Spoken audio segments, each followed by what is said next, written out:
Olá a todos, como é que vocês estão? Sou eu novamente, Helder de Araújo, canal Luz no Fim do Túnel. Hoje, 20 de fevereiro de 2024. São 6 horas e 33 minutos da matina em São Paulo, Zona Sul. Estamos na capital. É um dia mais ou menos nublado, sujeito a algumas trovoadas aí. Nada muito intenso. Temperatura aí por volta de 23 graus aqui na zona sul da capital. Dia quente ontem nas redes. Brasil lidera o sul global. Brasil já está sendo cotado aí para a quinta economia mundial. Passou de 11ª para a nona, com a perspectiva de chegar à quinta economia do mundo. Vamos ver se até 2025 nós chegaremos lá. Bom, hoje, como não poderia deixar de ser, o assunto gira em torno da fala de Lula, o Estado genocida de Israel, a repercussão geral. Vamos falar um pouquinho sobre essas questões, lançando alguma luz no fim do túnel. Primeiro, eu queria pedir a prisão imediata de todos os parlamentares que pediram o impeachment do presidente Lula. Eles pedem o impeachment e a gente, o eleitor, pede o impeachment deles. Simples, sumária e imediatamente. E por quê? Porque o parlamentar brasileiro precisa se ater a defender os interesses de seus eleitores. Basta de subserviência mendaz a uma nação que está praticando genocídio, uma nação insignificante, carrasca de criancinhas, governada por sionazis, sionistas nazistas. Já falei aqui sobre o Havara, o acordo que foi feito entre o sionismo e o nazismo, como que eles escolheram aquela região do Oriente Médio. Vou falar sobre a fala de Harry Truman, tem um vídeo que está rolando aí no X, onde mostra como é que foi necessário criar artificialmente o Estado de Israel em cima de um povo que já estava ali, 5, 6 milhões de palestinos que já estavam na região. Primeira coisa, então são vários assuntos. Primeira coisa que precisa entender, tem uma fala do Felipe Quintas, né, que é um dos melhores intelectuais brasileiros da atualidade. Ele falou o seguinte, o Brasil não deve nada a Israel. Israel nos deve gratidão por sua existência e explicações quanto à morte do tenente-coronel José Alberto Albano do Amarante, que foi criminosamente assassinado pelo Mossad. Nas relações entre o Brasil e Israel, o Brasil tem o direito de falar de cima, por cima e em cima. É bom que o Lula sabe se colocar em relação a Israel. Total acordo com a fala de Felipe Quintas. O que ele está falando aí que nos deve gratidão? Não existe o Estado sionista de Israel em 1948 na ONU sem o voto de Minerva, o voto decisivo do nosso chanceler Oswaldo Aranha. Israel deve sua existência formal ao Brasil. Portanto, o Brasil se sente responsável pelas porcarias que Israel vem fazendo no mundo. Ponto. A fala de Lula comparando a ação israelense em Gaza com o nazismo é de uma grande importância, a nosso ver. Não é uma fala aleatória, improvisada, ou que foi tirada do baú aí do nada. Porque justamente coloca o dedo na ferida. Alguém tinha que fazer isso. Ninguém quer dizer nada. As pessoas assistem complacentes ao genocídio de um povo, como se fosse uma coisa banal. Não é uma coisa banal. A reação do Netanyahu lá e outros sionistas covardes, né, não tem a menor importância. Veja, se você defende o genocídio em massa de mulheres e crianças e ainda por cima você quer se passar por vítima, ora, é doentio, é repugnante, é psicótico.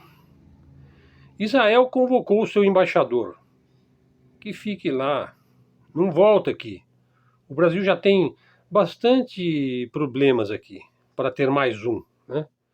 E nós não precisamos de genocidas aqui no Brasil. O Lula deveria convocar o embaixador brasileiro e romper ligações, como eu já disse em vários vídeos, romper ligações com este pseudo-país, que se especializou em martirizar um povo. Os bolsonaristas pedem o impeachment do presidente Lula. Bom, esses daí estão no seu papel, né? Imagine um grupo que defende aí a tortura no regime militar brasileiro, né? Enfim, que defende a Escola das Américas, né? A escola de tortura e de tirania criada pelos Estados Unidos aqui na América Latina. Quer dizer, aquilo que deveríamos dizer sobre o regime militar, porque você tem o lado bom, o lado mediano e o lado ruim. Os bolsonaristas defendem exatamente o lado ruim do regime militar, né? Bom, o que está faltando aqui, hein? O Rui Costa Pimenta resumiu assim, o que está faltando é um amplo chamado para ir às ruas para mostrar o repúdio massivo do povo brasileiro a esses criminosos da maneira mais clara possível. Dia 22, estamos convocando todos a se manifestar na reunião do G20 no Rio de Janeiro, contra os países que aprovam, apoiam e financiam e armam os sionistas genocidas. Você sabe, o Rui Costa Pimenta ele é um organizador nato, né, e realmente é um ativista, um cara que vai às ruas e faz acontecer, né? Veja, da minha parte, eu gostaria de dizer, olha, eu não sou lulista, não sou petista, não sou esquerdista, não sou comunista e etc. Entretanto, eu digo o seguinte, não existe a mais remota possibilidade do Benjamin Netanyahu, da Carla Zambelli, do Sérgio Moro, do Mamãe Falei, da Vera Magalhães, do Zelensky, da Tabata, do Luciano Huck, das vedetes do Biden aí na Globo News, estarem do lado certo e o Lula estar do lado errado nesse recente embate. Bem falou o Rubem Gonzalez, né, do canal Geoforça. O Brasil é um dos 5 países mais importantes do mundo. Israel não passa de um anão arrogante, um país desimportante e que foi se tornando desimportante conforme ele foi assumindo o seu papel, né, de faxineiro étnico do Oriente Médio, né? Os seus dirigentes vivem da exploração sentimental de um genocídio que aconteceu há 70 anos, que é usado como uma licença para destruir minorias. Concordamos aqui totalmente com o Geoforça. Falar agora sobre as intimidações do ministro israelita. Veja, primeiro, o presidente Lula não vai pedir desculpas por criticar um genocídio. Isso é absurdo, né? Você pedir desculpa porque você está criticando um genocídio, né? Disse hoje, inclusive, o Celso Amorim, né? O presidente Lula não vai pedir desculpas. Ele falou à CNN Brasil. O Celso Amorim é assessor especial de assuntos internacionais da presidência da República do Brasil e é um dos homens mais sensatos hoje no meio intelectual e político brasileiro e diplomático. O experiente diplomata mostrou que a posição do Brasil é clara, transparente, não vai se curvar ante as intimidações do seu colega israelita, que é o Israel Katz, que é o embaixador aí. No domingo, o presidente brasileiro comparou a ação do exército altamente preparado de Israel na faixa de Gaza em exterminar a populações civis indefesas, na sua maioria mulheres e crianças, como quando Hitler resolveu matar os judeus. Foi isso que o Lula falou, né? Ele comparou, né, o genocídio em Gaza com o holocausto nazista. Veja, e ainda completou assim, o que se vê hoje na faixa de Gaza não é uma guerra de soldados contra soldados, mas é um genocídio de soldados contra a população civil. Quer dizer, ele nada mais fez do que simplesmente descrever a pura realidade como ela tem sido vista e sabida, arquissabida por todo mundo, que está acompanhando e vendo e raciocinando.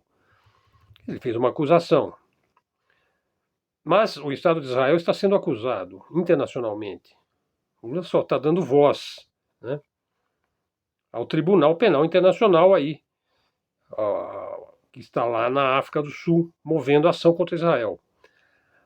Agora é importante, olha, a condenação a essa carnificina é comungada por todo o Sul global. Então procure aí na internet o que é o Sul global, né? E é cada vez mais comum na Europa condenar Israel, inclusive nos Estados Unidos. Olha só, o Brasil se ergue como a primeira grande nação mundial a dizer de forma clara e inequívoca ante o mundo. E o Brasil se afirma aí como porta-voz das potências globais emergentes. Já falei aqui, o terceiro mundo, os países não alinhados, né? Os países emergentes, hoje se fala o sul global, né? O Celso Amorim insistiu que o Brasil tem uma postura clara sobre o conflito no Oriente Médio e que essa postura se manterá. E ainda completou, olha, sempre tratamos de maneira muito respeitosa e defendemos a solução de 2 estados. Não tem nada do que se desculpar. Israel é que se coloca numa condição de crescente isolamento. Continuando, Netanyahu ordenou o deslocamento forçado. Vamos entender o que está por trás da fala de Lula. Olha só, o Netanyahu ordenara o deslocamento forçado de centenas de milhares de palestinos para Rafah, em Gaza. Como o supremacista sionista tem muita pressa, né, de praticar sua limpeza étnica para ocupar a região, os civis indefesos mal chegavam a Rafah e já estavam sendo abatidos, às dezenas. Então, o plano do Netanyahu, que hoje em dia ele é o maior assassino vivo, né, é claro e declarado: promover um massacre na região de Rafah, em Gaza. Até a Casa Branca, hein? Poderoso antro dominado pelo lobby sionista, capital dos Estados Unidos. Até a Casa Branca tentou dialogar com o supremacista. Mas ele é irredutível. O presidente da França ligou para ele. Nada. Daí veio a fala do Lula. Para conter esse massacre. É simples assim. E o pessoal detesta se informar. Né? Tem um pessoal aí polarizado que detesta se informar. Se informa pela Globo News. Né? Se informa pelo Caio Blinder, né? Mas ele quer que sua opinião valha alguma coisa. Olha só, a fala do Lula ela veio logo após a reunião com a Liga Árabe, no Cairo, capital do Egito, mais a cúpula dos países africanos, na Etiópia. 77 países. O Lula falou para 77 países que estavam presentes ali. O sul global avança. Mas os polarizados aí anti-Lula afirmam que a fala isolou o Brasil. Só rindo, só rindo. Ninguém está mais isolado hoje do que aquele Estado genocida da ONU. Os países que decidiram pedir cessar-fogo, países que decidiram cessar fogo imediatamente, coincidentemente logo após a fala do Lula condenar o genocídio em Gaza. Olha só. Os países decidiram pedir um cessar-fogo total, imediatamente após a fala do Lula condenar o genocídio em Gaza. Que países são esses que resolveram pedir o cessar-fogo após a fala do Lula? Os Estados Unidos, a Áustria, a Bélgica, a Bulgária, Croácia, o Chipre, a Dinamarca, a Estônia, a Finlândia, a França, a Alemanha, Grécia, o berço da civilização ocidental, a Irlanda, a Itália, né, onde está lá a religião católica, a Letônia e etc. Né? A real é que nenhum líder mundial, nenhum país do mundo concordou com a fala do Netanyahu. Nenhum país do mundo criticou a fala do Lula, muito pelo contrário. O Brasil lidera o sul global. Quanto a Israel, aquilo lá não é um Estado. Aquilo é um enclave genocida. É um enclave genocida colocado artificialmente no meio do Oriente Médio. Numa palavra que sintetiza tudo, aquilo lá é um câncer. O Holocausto começou exatamente assim. eliminou 1.000, depois eliminou 5.000, depois eliminou 30.000 e foi crescendo. O Harry Truman, que era o presidente dos Estados Unidos na época da criação de Israel e que liderou a criação do Estado sionista de Israel em 1948, com o voto do Brasil na ONU. Ele tem um vídeo dele que está aí no X, eu recomendo que vocês assistam. Ó. Ele falou o seguinte, ó, para fazer Israel, nós temos de afastar os palestinos. Né? E ele fez essa mediação entre aspas. Né? Agora o jogo é outro. Os sionistas é que têm de se afastar. Eles é que têm de se mudar. Que se mudem para a Patagônia, para o Congo. Vão para Ratanabá, na Amazônia, ou vão para o Timbuktu. Vão para o raio que o parta, desde que parem o genocídio. Qualquer lugar serve. Pessoal, é isso aí. Esse é o nosso vídeo de hoje. A nossa posição é clara. Nós somos a favor do povo judeu, nós somos a favor dos palestinos, nós somos contra o sionismo, nós somos contra o gabinete do Netanyahu e nós somos absolutamente contra a prática do genocídio. Enfim, nossa posição é clara. É isso daí, pessoal. Espero que vocês tenham gostado do nosso conteúdo. O conteúdo está sempre presente no meu blog Helder Araújo, está aí na descrição. O nosso canal Luz no Fim do Túnel é um canal novo, pequeno, de livre iniciativa, de livre pensamento, de livre reflexão sobre os assuntos mais importantes do nosso mundo. Sejam bem-vindos ao canal. Se gostarem, dê um like, ativem o valioso sininho do YouTube, tragam um seguidor para o canal, divulguem nas suas redes. Se quiser me pagar um cafezinho, tá aí o Pix na descrição do canal. Sendo que tínhamos para hoje, agradeço muito a todos os nossos seguidores. Obrigado a todos, até a próxima e fiquem com Deus.